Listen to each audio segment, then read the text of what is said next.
Welcome to Lecture 1 Concepts Hash Table of Unit 3 Hashing uh, under the subject Advanced Data Structure, which is a subject of second year computer engineering. In this unit, we are going to cover concept of hash table. Under this hashing, we have hash function, which covers division method, mid-square method, folding or digit folding, digit analysis, multiplication, extraction, and rotation method. We'll also cover collision resolution strategies, under which we'll learn open addressing, separate chaining, and bucket hashing. So let us start with the first topic of this unit, that is concepts hash table.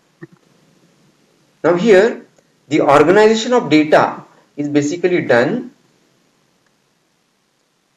using sequential data structures like arrays or linked list or similar structure, which will straight away take a time big O of n for all basic operations like insertion, deletion, and search.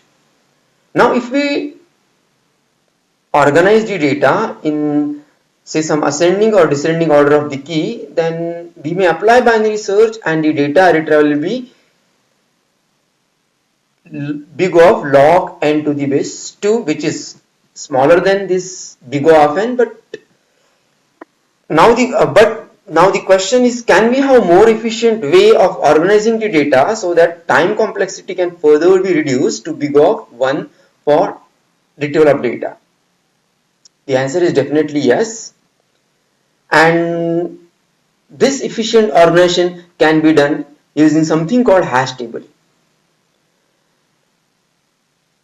Hash table is used basically to store identifiers of the programming language.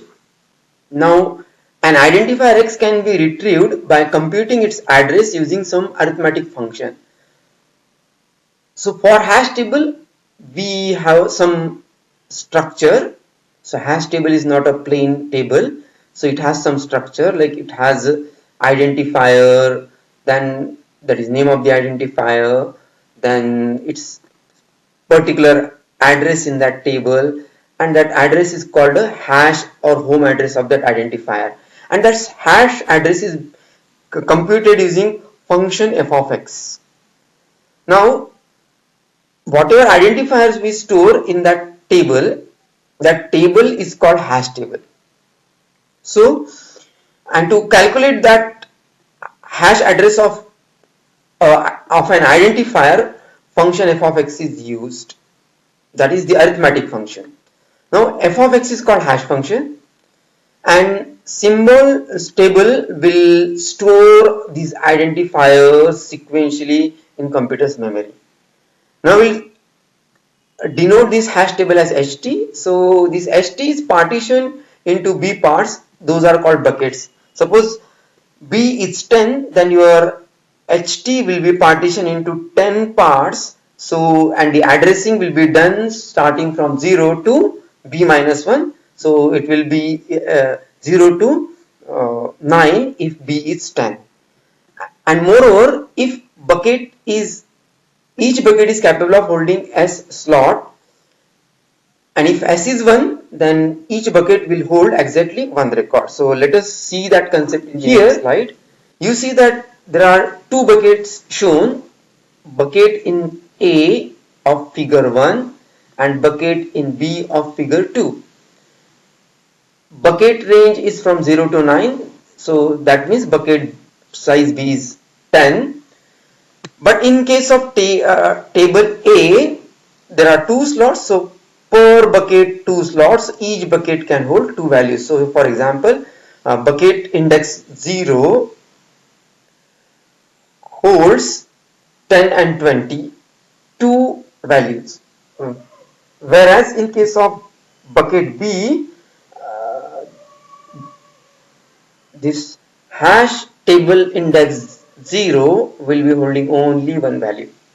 Now what is symbol table? Symbol table is basically the variables you declare, like int val1, float salary, or you declare array, or you declare some function. So to maintain some information about these declarations, which we'll call which we will call it call as identifiers. So one table is maintained that is called symbol table. It has typical format like name of the identifier, its type if applicable, size if applicable, and its usage. So this way symbol table is used, and for keeping this information, hash table is used by the underlying programming languages. Now let us see some more concepts. Generally, from the valid range of identifier names of any programming language, we have t possible values for x. For example, we want to store identifier x. So x, there can be so many identifiers. A programming language can give flexibility to user to use as many variables as possible, and will assume that value t as a quite large value, and so that we can store large number of identifier in the programming language. But in practice, we as a programmer will be using only some small number of identifiers for our purpose. So that small number is n. So out of t identifiers, that is the large value of identifiers, we are using only n values. So this ratio n by t is called identifier density, and the ratio alpha, which is n by s into b, is called load density or loading factor, whereas s is number of slot per bucket and b is size of the bucket. As we are using very less number of identifiers and some table of size b, so f of x function may map several different identifiers in the same bucket. And if two identifiers, assume that identifier I1 and I2, if two identifiers, if applied hash functions yielding same value, that is same result, then these two identifiers are called synonyms. And here, let us assume that I1 is 20 and I2 is 30. These are two identifiers. If I apply a simple arithmetic function, that is key mod bucket size, so key mod b, here identifier is key, it is 20, mod 10 is 0. Now if I apply same function on identifier 2, that is 30, I get same mod 10, I get same reminder. And you know that if there is only one slot in this bucket, I can only accommodate 20. So 30 will not be getting any space at its own address index 0, as 0 index bucket is already occupied with some identifier value. Now this is called a collision. This is called as a collision. Now there might be the case like your all bucket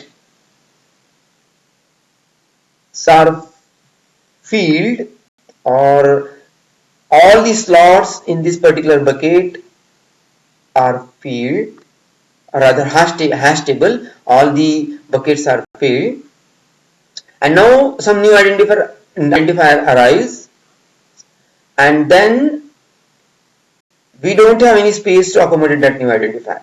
Then that case is called as overflow. Now this is a typical hash table we have maintained for employee data, and this is called direct hashing. As you see that here identifier, not identifier exactly, the record, for example, a record that is employee ID 05, name of that employee is Biraj Patil. So this particular record we are storing directly at index 05 or 005. So whatever is the key value, same is the index. So this is called direct hashing. So some example. Now let us see the hash function. So we'll see only one method in this lecture, that is division math. Simple. So division, like we have already seen that it is just a key mod bucket size function. So basically hash function transfers an identifier x into bucket address b in hash table ht. The good characteristic of hash functions are like it should easily compute the addresses, so easily computable, should avoid collisions, and key should be uniformly distributed in the hash table. Now if using this ideal function characteristic, if I have an identifier space S in which there are n identifiers, and if we choose an identifier x from S at random time, then probability of getting a slot for that particular identifier using function f of x is 1 by b. That is equal probability we have. So that means we have equal chance of hashing our identifier in b buckets. So this is called uniform hashing. So there are various methods of uniform hashing function, that is division method, mid square method, folding digit method, and digit analysis method. See a division method, which is quite simple method. We have this simple hash function x mod n, x is key and n is bucket size. Now with this we'll be having range bucket range from 0 to n minus 1. Now here choice of n, that is bucket size, is very critical. If we use power of 2, then we are having higher chances of collision of various identifiers. For example, we have 6-bit representation of a character and our programming language supports 8-bit character wide identifier name. Then we are having 48 bits for representing each of the identifier. And if I assume that A1, A2, AB1, someone, these are the identifiers which will be stored in computer like this. So if we see carefully that all these identifiers are right justified, and to the left of the identifiers 0 field is applied. Now if we apply our function mod function, we'll find that all these identifier will be hashing to the same address, and this creates a collision. So division method. So odd key maps to odd buckets and even key maps to even buckets. So it is biased. So choice of this n value is a very critical task. So generally prime number are preferred, because if we choose prime number, so there won't be collision, as we know that any number, prime number, can be divided by itself or 1. So Knuth has suggested that n should be a prime number. So we'll see the other